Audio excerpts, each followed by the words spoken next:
देखिए, जवानी का जो समय होता है ये बहुत ही ज्यादा कठिन समय होता है। और कठिन इसलिए होता है क्योंकि इस समय इंसान बेवकूफ होता है। यही वो समय होता है जब एक इंसान को सुनने, समझने और सीखने की सबसे ज्यादा जरूरत होती है। और यही वो समय होता है जब वो कुछ भी सुनना पसंद नहीं करता। समझना और सीखना तो फिर बहुत दूर की बात हो गई। इस वीडियो में मैं आपको चाणक्य नीति के वो 12 श्लोक बताऊंगा जिनको अगर आपने सीख लिया तो आप बहुत सारी बेवकूफियां करने से बच जाएंगे। क्योंकि ये चाणक्य नीति का आखिरी भाग है, इसको बहुत ही ज्यादा ध्यान से सुनिएगा। सबसे पहला श्लोक देखिए, हर किसी को अपना दोस्त मत समझिए।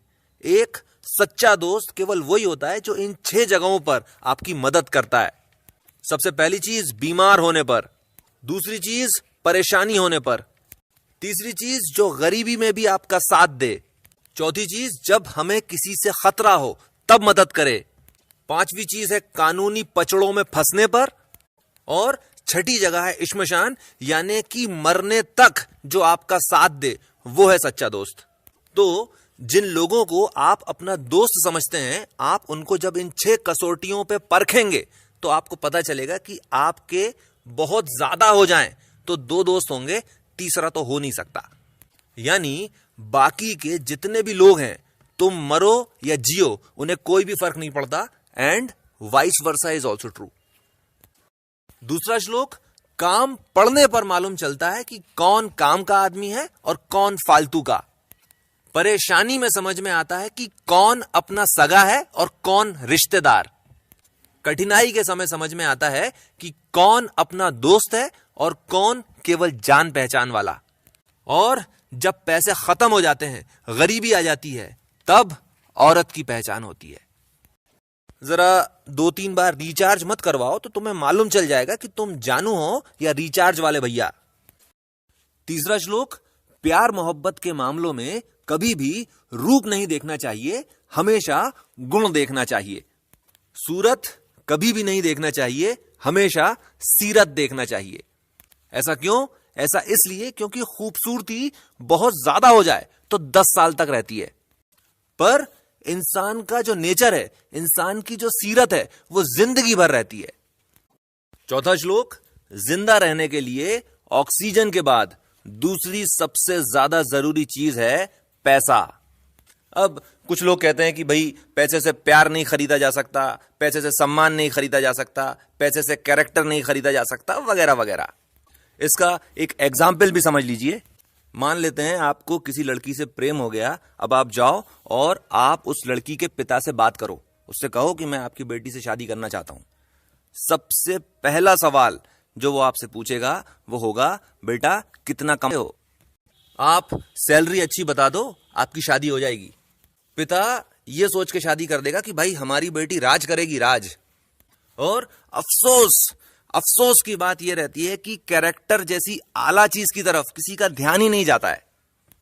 अगर आदमी का कैरेक्टर अच्छा होगा तो वाकई में तुम्हारी बेटी राज करेगी। एक एग्जाम्पल और समझ लीजिए। ऐसा भी कहते हैं ना कि पैसे से सम्मान नहीं खरीदा जा सकता। आपके पास पैसे नहीं है, आप दोस्तों और रिश्तेदारों में उठ बैठकर तो देखो, आपको उनकी आंखों में दिख जाएगा कि आपके पास पैसे नहीं है।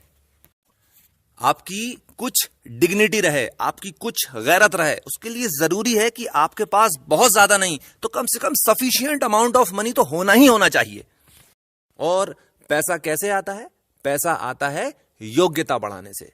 जिस इंसान के अंदर जितनी ज्यादा योग्यता होती है वो उतना जल्दी आगे बढ़ जाता है, वो उतना ज्यादा पैसा कमा लेता है।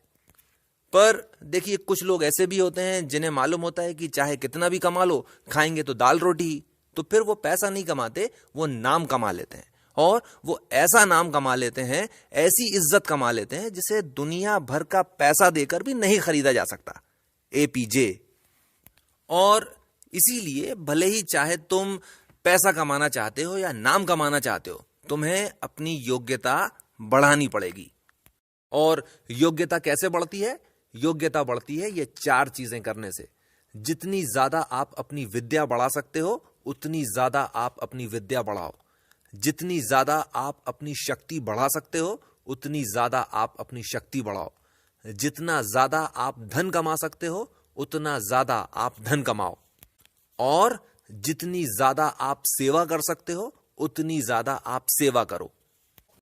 और जब आप जितनी ज्यादा और उतनी ज्यादा पर खेल रहे हो, तो आपको इस चीज का ध्यान रखना है कि अति हर चीज की बुरी होती है।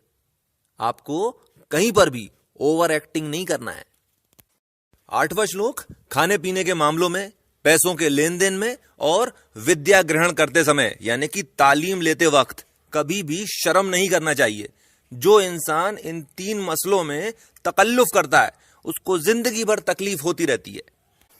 9वां श्लोक, पराई औरतों को बिल्कुल अपनी मां के समान समझना, पराई दौलत को एकदम मिट्टी के समान, और दूसरे के सुख दुख को अपना सुख दुख समझना।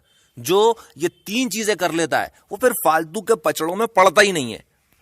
रावण अभी भी जिंदा होता, दुर्योधन ने बहुत लंबा राज किया होता।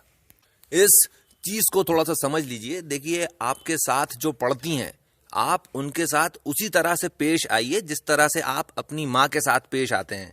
अरे ये क्या फालतू का काम है, मैं नहीं करूंगा इसको, मैं नहीं जानता, चुपचाप रहो यार तुम। देखो, जितनी तकलीफ हमें अपनी मां को देना थी, वो हमने तब दे दी थी जब हम पैदा हो रहे थे। जब से तूने अपना होश संभाला है, तब से तुझे इस बात का ध्यान रखना है कि तू कोई भी काम ऐसा मत कर जिससे तेरी मां के माथे पर बल भी पड़ जाए। आंसू लाना तो बहुत दूर की बात है, क्योंकि जो अपनी मां का नहीं हुआ, वो फिर किसी का भी नहीं हो सकता। 10वां श्लोक, हजारों गाय खड़ी हो तो भी बछड़ा ढूंढता ढांढता अपनी मां के पास पहुंच ही जाता है। और उसी तरह से तुमने जो कुछ भी काम किया है, उसका फल तुम्हें ढूंढता ढांढता तुम्हारे पीछे पीछे आ ही जाएगा। और इसीलिए हमेशा अच्छा काम करना चाहिए। अच्छा नहीं कर सकते तो अच्छा काम करने की कोशिश करना चाहिए, और अगर बुरा काम करना भी पड़े तो अच्छी नीयत के साथ करना चाहिए। 11वां श्लोक, देखिए, कोरी पॉजिटिव थिंकिंग से कुछ नहीं होता, निगेटिव थिंकिंग होना बहुत ही ज्यादा जरूरी है। भाई, एक आदमी IAS की तैयारी कर रहा है, उसको ये चीज सोच के चलना चाहिए कि अगर सिलेक्शन नहीं होगा तो फिर वो क्या करेगा, दूसरा अटेम्प्ट देगा, तीसरा, चौथा, अब क्या करेगा, अब बता। पॉजिटिव थिंकर ये कहेगा कि भाई आप ऐसा सोचते ही क्यों हो कि आपका सिलेक्शन नहीं होगा। आप ऐसा सोचो कि मैं कुछ भी हो जाए, मैं असफल हो ही नहीं सकता। क्यों, बारात में आए हो।